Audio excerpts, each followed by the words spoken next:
Bharatiya Janata party का focus इस समय अल्पसंख्यक समाज के ऊपर है। हमारे साथ में इस समय अल्पसंख्यक राज्य मंत्री दानिश आज़ाद अंसारी हैं, उनसे बात करते हैं।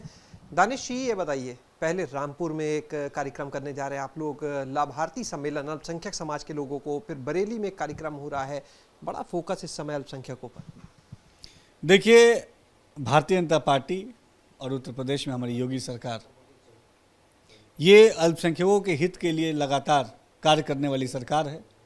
और जिस तरीके से 2017 के बाद से लेकर अभी तक योगी सरकार के कार्यों से सीधा लाभ अल्पसंख्यक समाज को मिला है, उसमें एक विश्वास अल्पसंख्यक समाज का, खासतौर पर मुस्लिम समाज का, योगी सरकार के प्रति बना है। और ये विश्वास आप देख सकते हैं कि जो आजमगढ़ और रामपुर के लोकसभा का जो उपचुनाव हुआ, या चाहे गोला विधानसभा का जो चुनाव हुआ, अभी तमाम जगह मुस्लिम समाज के लोगों ने आगे बढ़कर भारतीय जनता पार्टी के प्रत्याशी को वोट दिया, उन्हें जिताकर ये स्पष्ट संकेत दे दिया कि आज का मुस्लिम ये तरक्की पसंद मुस्लिम है और योगी सरकार के नीतियों पर विश्वास करने वाला मुस्लिम है। 12 और 13 तारीख को हमारे भारत में को रामपुर में अल्पसंख्यक समाज के जो लाभार्थी हैं उनका सम्मेलन है, क्योंकि बड़ी संख्या में ऐसे अल्पसंख्यक समाज के लोग हैं जिनको सरकारी योजनाओं का सीधा लाभ मिला, चाहे वो प्रधानमंत्री आवास योजना हो, चाहे निःशुल्क राशन योजना हो, आयुष्मान योजना हो, चाहे नई उड़ान जो अल्पसंख्यक कल्याण विभाग की योजना है, नई उड़ान, नई रोशनी, सीखो कमाओ, कौशल विकास, ऐसे तमाम स्कीम्स का लाभ अल्पसंख्यक समाज को मिला है, जिससे बड़ी संख्या में लाभार्थी हैं। और उनका एक बहुत बड़ा सम्मेलन रामपुर में 12 तारीख को यानी कल होने वाला है।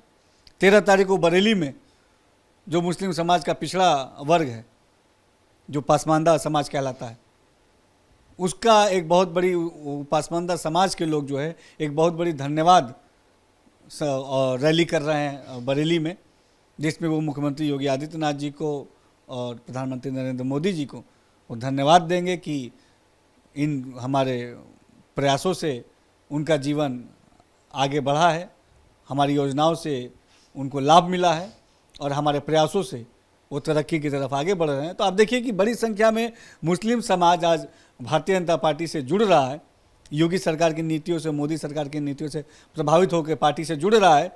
और तमाम जो रैलियां हुई, जब 16 तारीख को पिछले महीने के जो लखनऊ में रैली हुई, 16 तारीख को, 18 तारीख को, जिसमें आप देखिए हज़ारों हज़ार की संख्या में मुस्लिम समाज के लोग आए, तो ये स्पष्ट संदेश देता है कि आज मुस्लिम समाज एकजुट होकर, चाहे कोई भी समाज, धर्म, मज़हब के लोग हों, एकजुट होकर योगी सरकार के नीतियों से प्रभावित होकर पूरे विश्वास के साथ आगे बढ़ रहे हैं। 2022 का जो मुख्य चुनाव हुआ था उसमें रामपुर में सपा ने सीट जीती, आजम खान वहाँ से जीते थे। क्या वजह रही है? योजनाओं का लाभ तो पहले से आप लोग दे रहे हैं, फिर क्या वजह रही 2022 में वो सफलता हासिल नहीं हुई और इस बार भरोसा है कि कमल खिलेगा? देखिए, पूरे उत्तर प्रदेश में आप देखिए कि मुस्लिम समाज का voting percentage Bharatiya Janata party के प्रति हमेशा धीरे धीरे बढ़ा, और ये बढ़ा इसलिए कि हमारे काम से एक विश्वास मुस्लिम समाज के अंदर, और ख़ासतौर पर जो नौजवान हैं मुस्लिम समाज के, उनके अंदर, क्योंकि तमाम जो स्कीम्स है उसका सीधा लाभ हमारे नौजवानों को मिला। चाहे हमने मदरसा शिक्षा को बेहतर किया हो, चाहे तमाम स्कॉलरशिप स्कीम से अपने नौजवानों को जोड़ा हो, चाहे हमने रोज़गार के नए नए अवसर अपने नौजवानों को उपलब्ध कराए हों, इन तमाम हमारे प्रयासों से सीधे मुस्लिम समाज के लोगों को इसका लाभ मिला है। और आज तेज़ी से मुस्लिम समाज का विश्वास योगी जी की नीतियों पे, भारतीय जनता पार्टी की नीतियों पे बढ़ा है।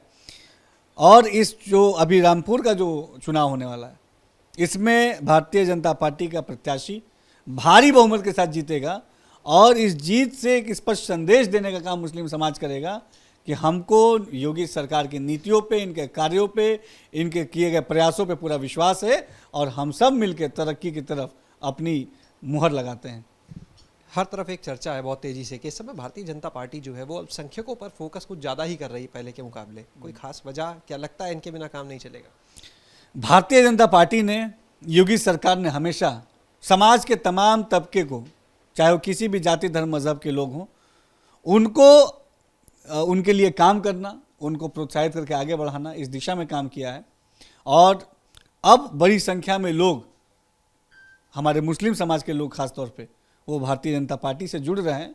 और आप हर चुनाव दर चुनाव ये बदलाव देखेंगे कि विश्वास बढ़ रहा है, मत बढ़ रहा है, और हम सब मिलके आगे बढ़ रहे हैं। एक आखिरी सवाल, डिम्पल यादव को प्रत्याशी घोषित कर दिया समाजवादी पार्टी ने, किस तरह से देखते हैं? देखिए, समाजवादी पार्टी ने एक और उदाहरण पेश कर दिया कि वो परिवारवादी पार्टी है।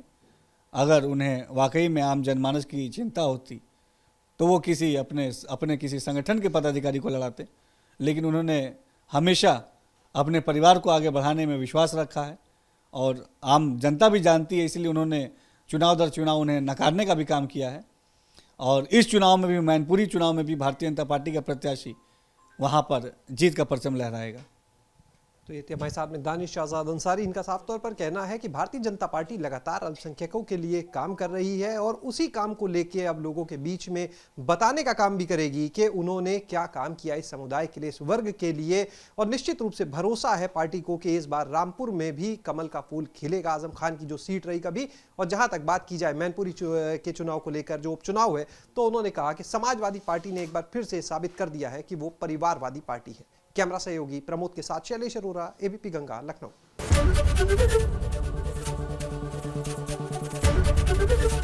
एबीपी गंगा, खबर आपकी, जुबान आपकी।